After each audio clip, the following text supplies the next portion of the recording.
Hello and welcome to part 2 of the EFI Express color proof overview. So in the first portion of this we went over the basic configuration, installation, and setup of the program. In this setup I want to go through and talk a little bit about about color handling and file types and how to get the most out of this RIP.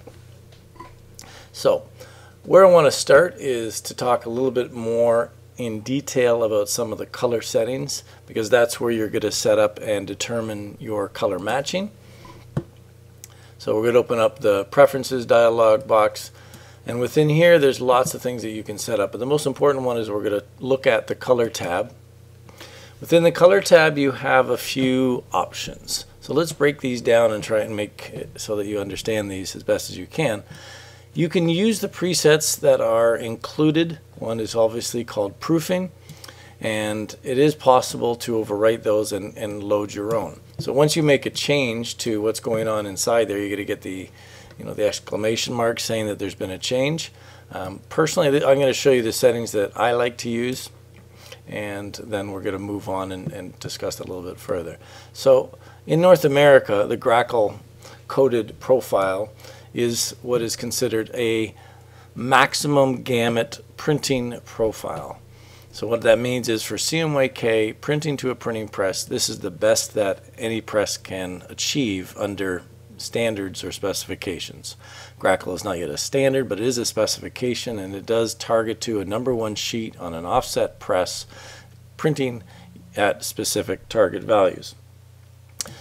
Alternatively, if you were to be printing more into a magazine environment, you might want to go to a swap, the standards for web offset printing, on a coded stock, a coded #3 stock, or a coded #5 stock. The difference between these two is the total amount of ink, but it's also in terms of the gamut size. This is going to be smaller. It's targeting to a very yellow #5. It's not quite newsprint, but it is the worst, crappiest, if you will, of #5 medias. This is your standard magazine, and then this is your #1. And then you notice by the coded #1, coded #3, and coded #5, that notes as to the paper type, and the lower, well, really the higher the number, the lower the quality.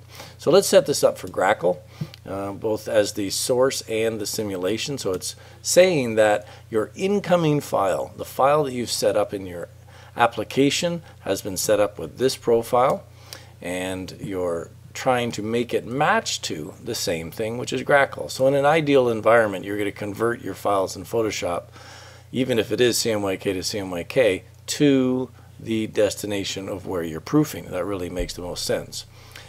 If your proofing media is a bright white blue photo media that you've done a calibration for, and you're trying to target this type of printing media, then you're going to want to use the Paperwhite simulation, and that's going to lay down a tint on the paper in such that it's going to try and match the Grackle color space, and not so much the color space, sorry, but the actual media setting.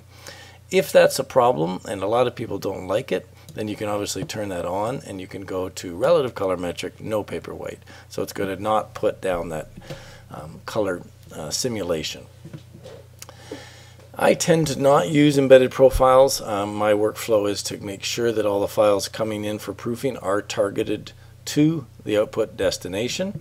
I don't think it's necessary for me to use black ink for text only. I don't mind color management doing that, and the RIPs tend to be sharp enough that they can put down multiple inks. Print RGB objects as colored or grayscale or orange.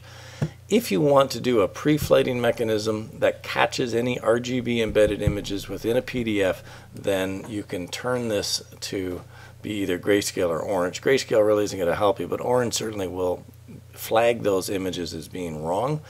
Colored is going to print them as a conversion within the RIP, which means that the RGB images are going to be converted and printed as an extra step into the Grackle color space.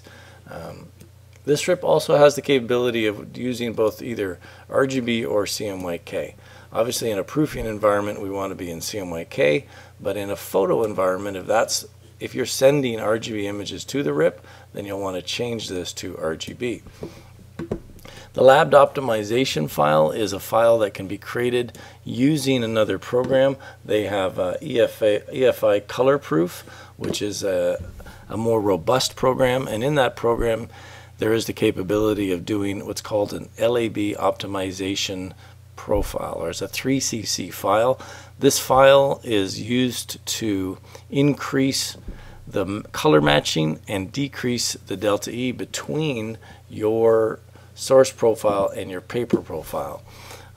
This can't be done with this RIP, but it can be done with somebody who has the third-party, sorry, not third-party, but the more robust EFI XF or Fiery XF Proofer RIP.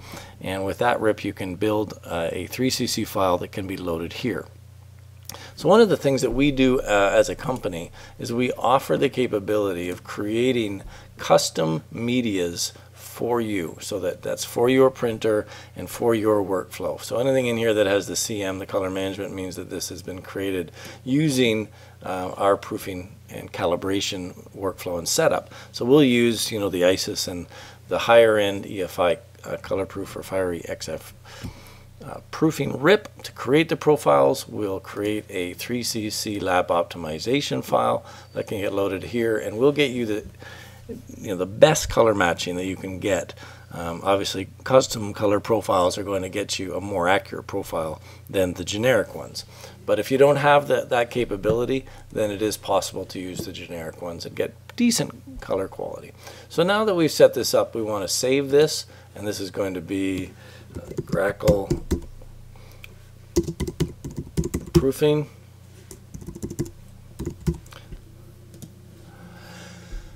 Spot colors we're going to go after a little bit later. I leave this alone. If you have to do color adjustments here, then that's a pretty good indication that your media profile is not working. It's not uncommon that we do a very, very small tweak in here. 1 or 2% sometimes can help bring a printer in line where that last little bit of visual adjustment needs to be done. If you find that you are having to do more than 2% adjustments in here, then, and you're doing, you know, multitude of adjustments to try and get this printer to try and match your output space, then you obviously have a problem with your media profile, and that should be addressed. Okay, so that's going through in terms of setting up the color. The new version now has a module that's an add-on, and it's an extra cost.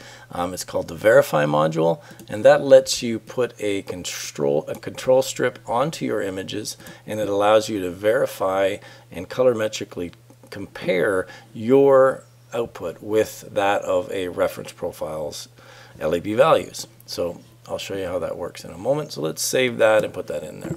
I'm going to do two things with this. I want to show you how the spot colors can be generated in this program. I don't have the license hooked up right now, so I'm getting the watermarks, but you'd certainly be able to continue with the demo. So in this setup, there is now a control strip that has been placed onto the media and can be measured. This can be printed, this bar can be measured, and then the verify values can be brought in, and you'll get a pass or a fail. It's a great way to make sure that your proofing setup is matching to industry standards. And obviously a good way to verify to your clients that your proofs are, of course, matching to the target destination. What I wanted to show you here was how EFI has the capability of handling spot colors. It does a great job with spot colors. Under the spot color tab, when a file has spot colors in it, you will see that the spot colors have been brought in and have been mapped to the appropriate spot color name.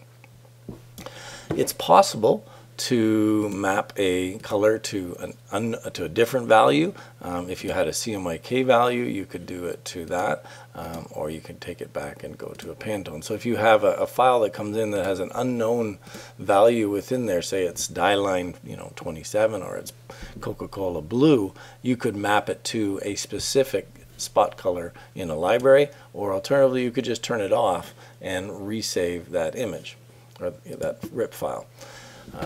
So that handles spot colors, and we've talked a little bit about the profiling. Another great feature of this RIP is it can handle native AI files, which are Adobe Illustrator files. I'm getting this message because I'm leaving this file and trying to click on this file, and I made some changes by clicking on it. Even though I went back to it, it thinks there's been a change. So I'm just going to say yes, you can save that.